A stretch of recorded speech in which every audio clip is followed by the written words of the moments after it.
pemilihan gubernur, wakil gubernur, wali kota dan wakil wali kota Cimahi tahun 2024. Nah, tentu kegiatan ini tidak lain merupakan bagian upaya. Kualitas demokrasi di suatu wilayah itu juga akan meningkat dan akhirnya akan melahirkan pemimpin-pemimpin yang terbaik Bapak Ibu, karena partisipasi Bapak Ibu ini merupakan tolak ukur ya. Jadi kami harapkan Bapak Ibu tidak hanya berhenti karena urusannya demokrasi lokal. Ya, problemnya apa? Partisipasinya rendah kalau masalah lokal, masalah wali kota dan gubernur, ya. Nah, partisipasi itu masalahnya apa? Masih ada mobilisasi. Kita di TPS itu berdasarkan kehendak sendiri atau ada yang memobilisasi. Kita ikut kampanye karena ada yang mobilisasi atau karena memang kita ingin sendiri. Nah, itu yang jadi agenda. Kita kan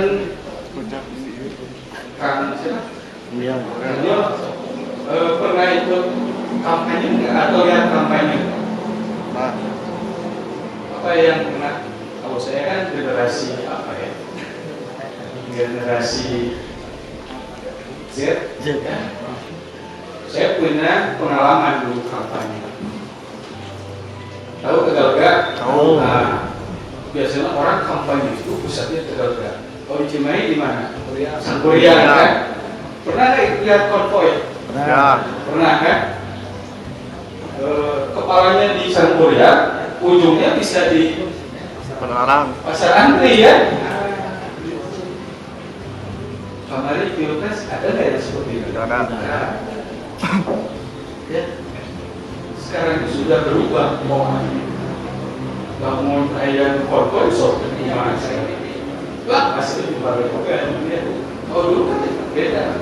Jadi sekarang partisipasi juga pasti akan berbeda. Kita ikut kampanye juga bagian dari partisipasi. Ya, kan itu hak politik ya, mau ikut kampanye itu karena pilihan, gitu ya. Kemudian yang ketiga, masalah kita adalah di politik elektoral, partai politik. Masalah kita itu ya, seringkali partai politik itu tidak menjalankan semestinya. Suka tidak suka, kalau pilkada itu calonnya harus melalui partai politik. Kemarin ada perubahan. Awalnya kan yang bisa mencalonkan kepala daerah itu partai politik yang punya kursi. Kemudian diubah oleh MK berdasarkan suara. Akhirnya kali ini semua partai bisa mencalonkan. Kan gitu. Tapi apa yang terjadi? Partai tidak melakukan proses perekrutan. Ya, proses perekrutan.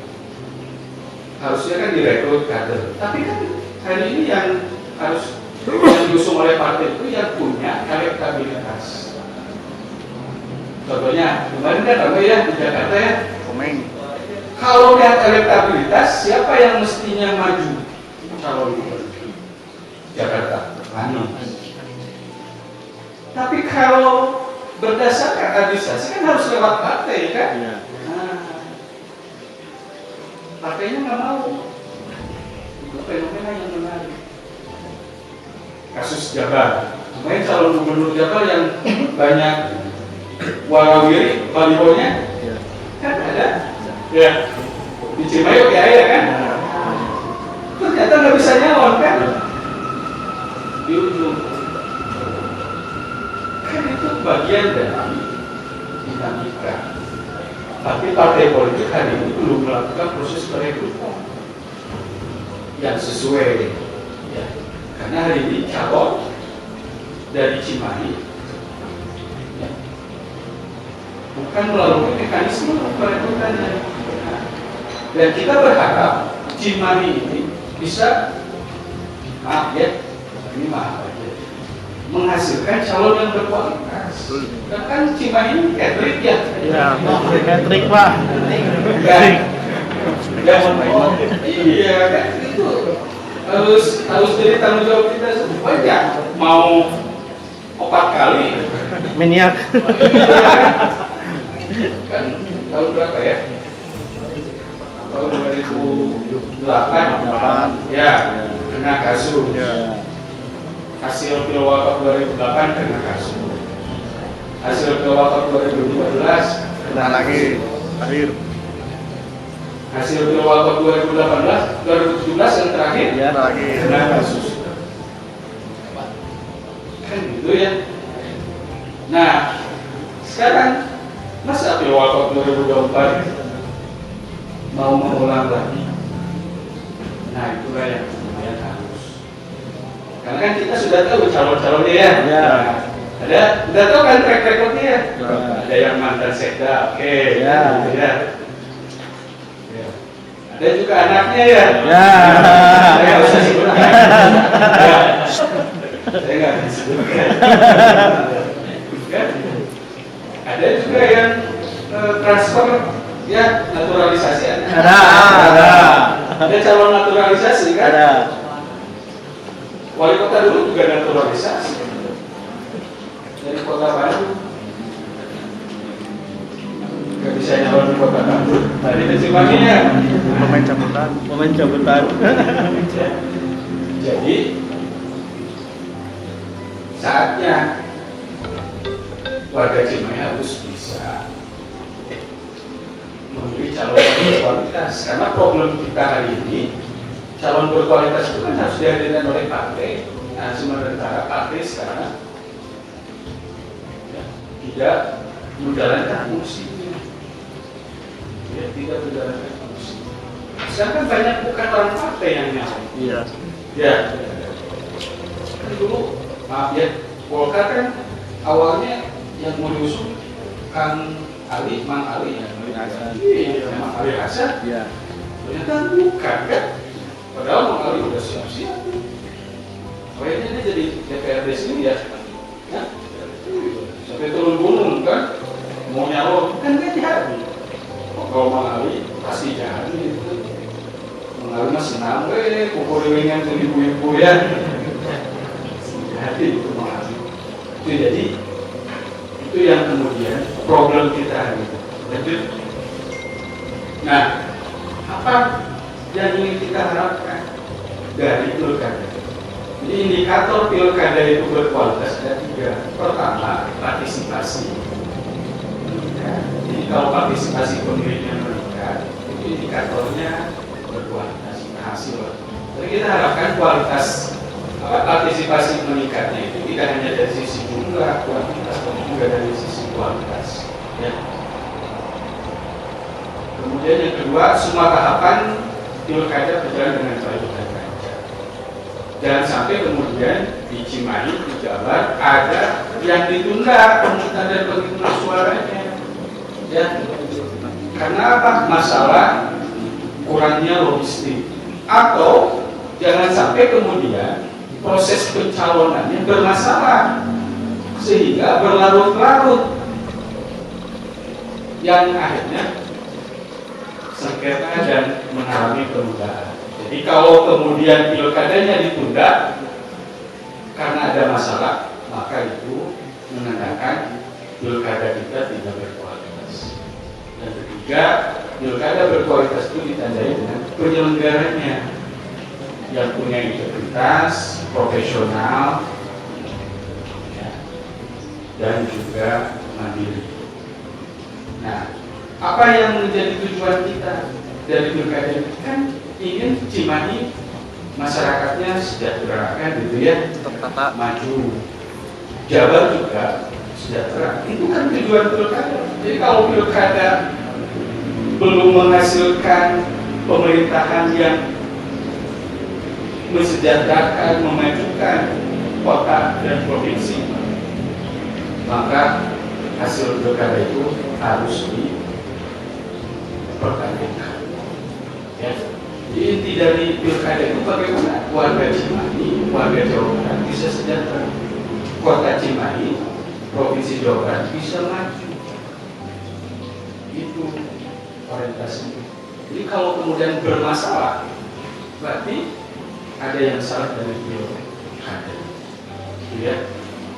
Pemerintahannya kuat, legitimate, dan bisa mensejahterakan bersama-sama dengan legislatif. Lanjut, itu tujuannya. Nah, lanjut. Hari, tahu. Berapa hari lagi? 69 atau 70? 70 hari. Berapa calon? Itu yang harus diketahui ya. Setelah hari, calonnya harus kita ketahui. Itu teknis. Kemudian baik itu calon wali kota maupun juga calon gubernur. Yang ketiga, pastikan sudah masuk ke dalam DPD. Sudah dicoklit. Ini semua orang Cimahi. Ya. Oke. Maka pastikan masuk ke dalam. Jangan sampai kemudian ada yang hadir hari ini belum masuk ke dalam daftar pemilih. Ya, seperti itu kondisinya. Nah, kalau yang substantif, apa yang harus diketahui? Pertama, bahwa kita itu harus jadi pemilih yang informatif. Ya, yang informatif itu apa? Bisa menyampaikan informasi terkait dengan pemilu yang benar atau pilkada yang benar ya. Jangan mes-mes teruskan, ya. Padahal beritanya hoax kan gitu ya. Jangan sampai seperti itu. Jadi narasinya narasi positif ya. Itu yang kemudian dilakukan. Kemudian harus menghindari politik uang. Kan sekarang ini seringnya narasi-narasi yang dibangun apa? Ambil uangnya, jangan pilih Orangnya ngarit. ambil aja, kalau yang ngasih banyak ambil kan gitu ya. Nah itu ya hal yang kemudian harus kita hindari. Walaupun kita punya kemandirian, kita harapkan pilihannya berdasarkan pilihan sendiri. Jangan terpengaruh oleh yang lain. Kalau ini masih terpengaruh oleh orang tua, bisa jadi. Tokoh masyarakat, bisa jadi. Nah, mulai saatnya harus berdasarkan pilihan sendiri. Tadi kan sudah ada gambaran ya untuk wali kota. Untuk gubernur kan ada 4 ya. 4 calon sudah tahu kan karakteristiknya ya. Orang-orangnya kan sudah tahu. Ada pasangan yang punya rekam jejak menjadi bupati, ada yang artis, selebritis ada, kan gitu ya. Ada juga yang teknokrat. Nah, silakan, suka yang punya pengalaman di birokrat, suka yang selebritis, atau menyukai yang teknokrat. Itu silakan pilih ya. Lanjut.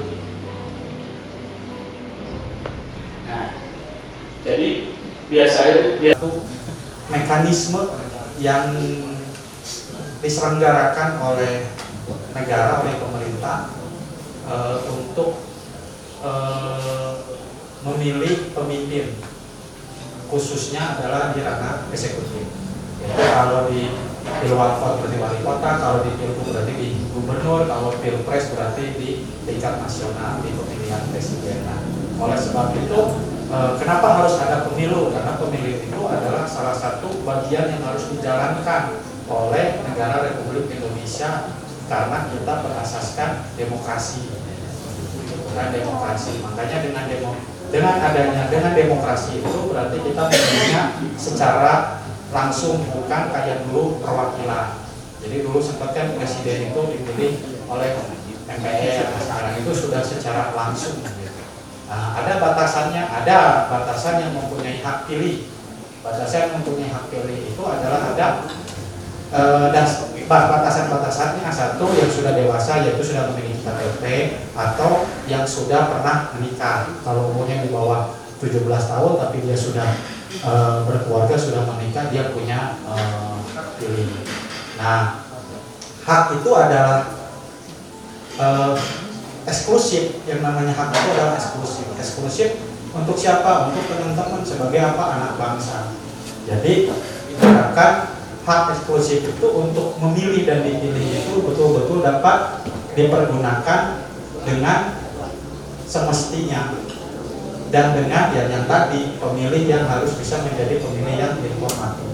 Jadi mencari para kandidat, kepo lah istilahnya, ya, kepoin para kandidat baik di Pilgub, supaya kita itu betul-betul mengetahui bahwa kandidat-kandidat yang berlaga di Pilgub ini siapa saja, backgroundnya seperti apa, terus kira-kira keberpihakan terhadap kaum mudanya seperti apa, potensinya seperti apa, yaitu track record, kalau dia pernah menjabat, dilihat waktu masa kepemimpinan jabatan dia seperti apa. Ya mungkin itu yang harus kita lakukan. Itu yang harus kita lakukan untuk apa ya? Untuk mendapatkan pemimpin yang betul-betul amanah untuk rakyat, untuk dapat membangun dalam hal ini adalah pembangunan Jawa Barat. Nah, oleh sebab itu perlu rasa kritis kita sebagai wadah juga, sebagai wadah LSM, sebagai salah satu kontrol sosial juga.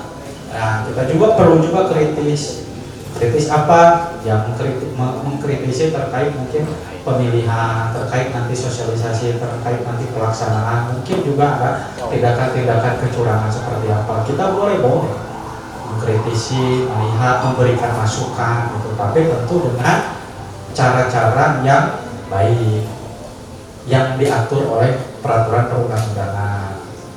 Nah, itu yang ingin saya mungkin refreshment lah, penyegaran ke teman-teman, bahwa sebetulnya seperti apa ya, seperti hal sepele kan, cuma di dalam satu hari libur terus datang ke TPS nyoblos. Kalau tuh pribadi mah kayak nggak guna gitu, tapi kan ini dihitungnya semua yang berhak pilih. Nah, itu perlunya teman-teman mempunyai informasi yang cukup untuk bisa sampai menentukan pilihan.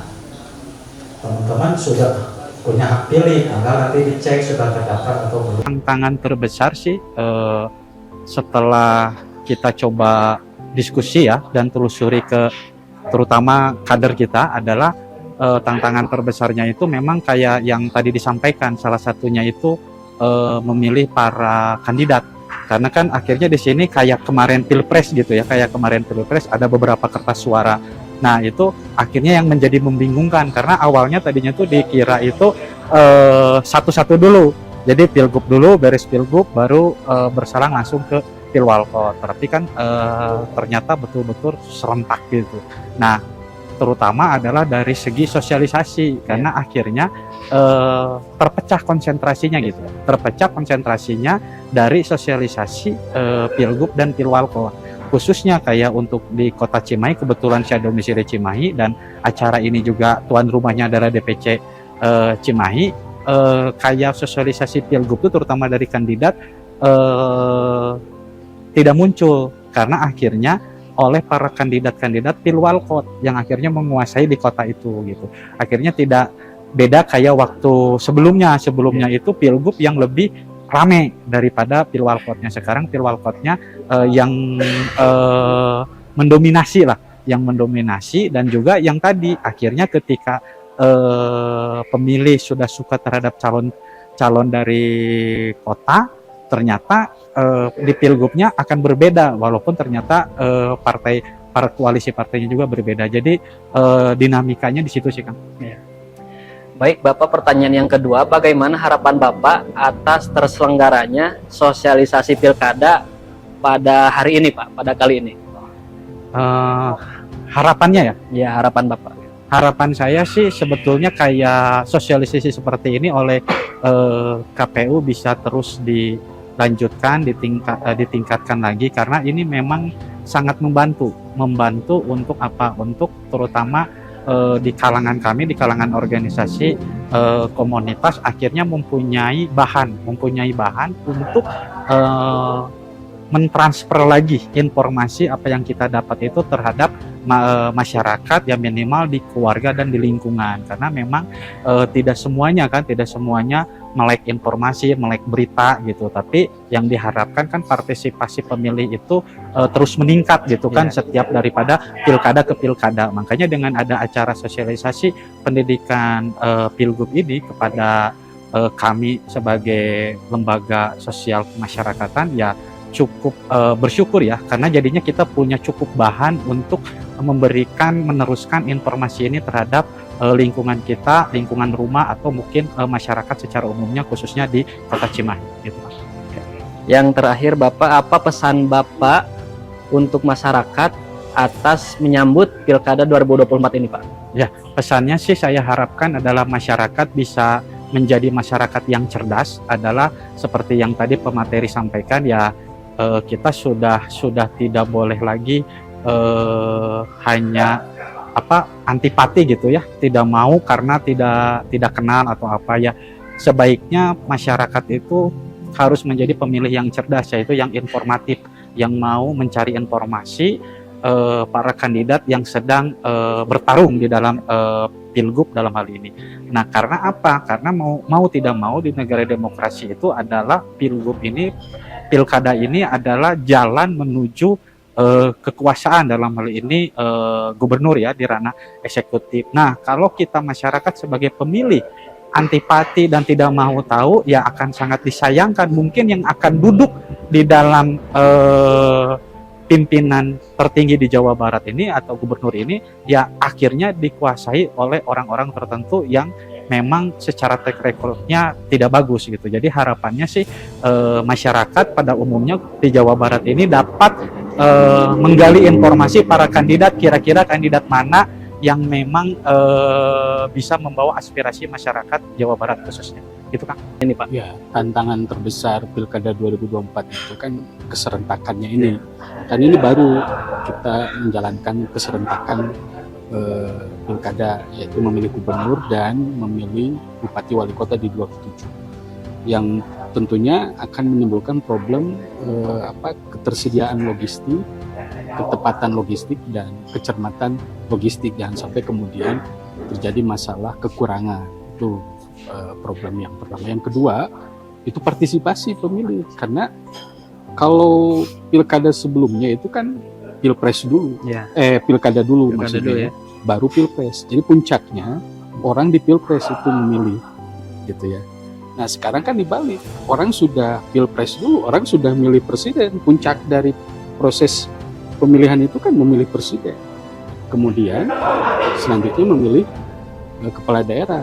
Nah ini dikhawatirkan kan bisa mengurangi partisipasi pemilih. Nah maka untuk mengantisipasinya diharapkan KPU dengan melibatkan semua pihak, termasuk kegiatan hari ini kan melakukan sosialisasi hari H. Karena pilkada itu biasanya orang mengetahui pilkada itu di kisaran 60%. Gitu. Beda dengan pemilu, orang tahu pemilu 90% gitu ya. Maka harus dimasifkan, menyampaikan informasi, menyampaikan sosialisasi terkait dengan pilkada. Baik Bapak, pertanyaan yang kedua, bagaimana tanggapan Bapak atas terselenggaranya acara sosialisasi pilkada ini Pak? Ya, tentunya ini hal yang bagus ya, positif.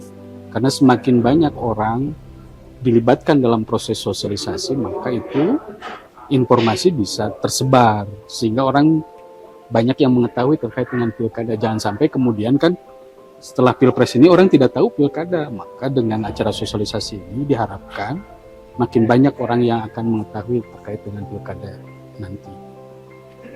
Baik, yang terakhir Bapak, pesan apa yang akan Bapak sampaikan untuk masyarakat yang kemudian hari ini menyambut Pilkada 2024 ya, Pak? Kita berharap Pilkada di Jawa Barat, Pilkada serentak di Jawa Barat, kita memilih gubernur dan juga bupati wali kota di 27 daerah ini bisa berjalan dengan baik dan lancar, berkualitas, berintegritas, yang menghasilkan partisipasi pemilih yang juga meningkat secara kualitas maupun juga kuantitas, dan menghasilkan, paling penting kan, menghasilkan kepala daerah yang juga berkualitas, yang bisa memajukan 27 kota kabupaten maupun juga Provinsi Jawa Barat ke arah yang lebih baik lagi. Dan kita harapkan pemilih di Jawa Barat ini bisa menjadi pemilih yang cerdas, ya, yang informatif, tidak terpengaruh oleh narasi negatif, hoax, ya. Kemudian juga pemilih yang mandiri, tidak terpengaruh oleh pemberian, ya, sesuatu baik itu uang maupun juga hadiah-hadiah, sehingga pilihannya berdasarkan pilihan sendiri. Itu yang kita harapkan. Baik, terima kasih Bapak. Ya, sama-sama. Wilujeng. Ya, cekapnya. Cekap. Turun, Pak.